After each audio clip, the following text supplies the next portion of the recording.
নমস্কার, আপনাদের সকলকে জানাই আন্তরিক শুভেচ্ছা।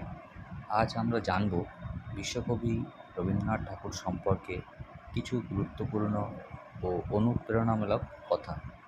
সাহিত্য, সঙ্গীত, শিক্ষা, মানবতাবাদ প্রতিটি ক্ষেত্রেই তার অবদান আজও আমাদের পথ দেখায়। চলুন সহজ ভাষায় জেনে নিই রবীন্দ্রনাথ ঠাকুরের জীবন ও কর্ম সম্পর্কে কিছু মূল্যবান কথা। কবিগুরু রবীন্দ্রনাথ ঠাকুর ছিলেন একাধারে কবি, সাহিত্যিক, সুরকার, নাট্যকার, চিত্রশিল্পী, দার্শনিক, শিক্ষাবিদ এবং সমাজচিন্তক। তিনি বাংলা সাহিত্যের জগতে এক অনন্য নক্ষত্র, যিনি তার বহুমুখী প্রতিভার জোরে বিশ্বজোড়া খ্যাতি অর্জন করেছেন। তিনি বাংলা সাহিত্যের সবকটি ধারা অর্থাৎ কবিতা, গান, গল্প, উপন্যাস, নাটক, প্রবন্ধ প্রতিটিতেই অসাধারণ সৃষ্টি রেখে গেছেন। তার গভীর ভাবনা, মানবতাবাদী দৃষ্টিভঙ্গি এবং প্রকৃতির প্রতি ভালোবাসা তার রচনায় বারবার ফিরে এসেছে। রবীন্দ্রনাথের গীতাঞ্জলি কাব্যগ্রন্থের জন্য তিনি 1913 সালে সাহিত্যে নোবেল পুরস্কার লাভ করেন। তিনি প্রথম এশীয় হিসাবে সম্মান অর্জন করেন, যা সমগ্র ভারতবর্ষের গর্বের বিষয়। তার আরও অনেক উল্লেখযোগ্য রচনা হলো গোরা, ঘরে বাইরে, চোখের বালি, ডাকঘর, রক্তকরবী, শেষের কবিতা প্রভৃতি।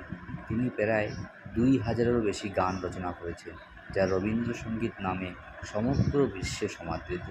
তার গানের মধ্যে প্রেম, ভক্তি, প্রকৃতি, দেশপ্রেম, মানবতা সব কিছুরই অপূর্ব মেলবন্ধন ঘটেছে।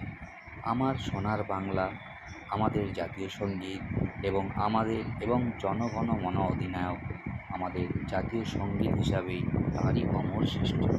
শিক্ষা বিস্তারে তার অবদান অনন্য। তিনি 1901 সালে শান্তিনিকেতনে ব্রহ্মচর্যাশ্রম প্রতিষ্ঠা করেন, যা পরে বিশ্বভারতী বিশ্ববিদ্যালয়ে রূপান্তরিত হয়। তিনি চেয়েছিলেন এমন এক শিক্ষা ব্যবস্থা যেখানে প্রকৃতির সান্নিধ্যে মুক্ত চিন্তা ও সৃজনশীলতার বিকাশ হবে। রবীন্দ্রনাথ ছিলেন দৃঢ় মানবতাবাদী ও বিশ্ব নাগরিক। তিনি বিশ্বাস করতেন মানুষের ওপর মানুষ সত্য, তার উপর কিছু নয়। তার রচনায় জাতীয়তাবাদের সংকীর্ণতা নয়, বিশ্ব মানবতাবাদের মহান আদর্শেই প্রাধান্য দিয়েছে। রবীন্দ্রনাথ ঠাকুর আমাদের প্রেরণার উৎস, আমাদের অহংকার। তার সাহিত্য, গান ও আদর্শ আজও আমাদের জীবনকে আলোকিত করে চলেছে এবং আগামী দিনেও করবে। ভিডিওটি যদি ভালো লেগে থাকে তাহলে অবশ্যই লাইক, শেয়ার ও চ্যানেলটি সাবস্ক্রাইব করবেন। নতুন শিক্ষামূলক ও তথ্যমূলক ভিডিও পেতে পাশে থাকুন।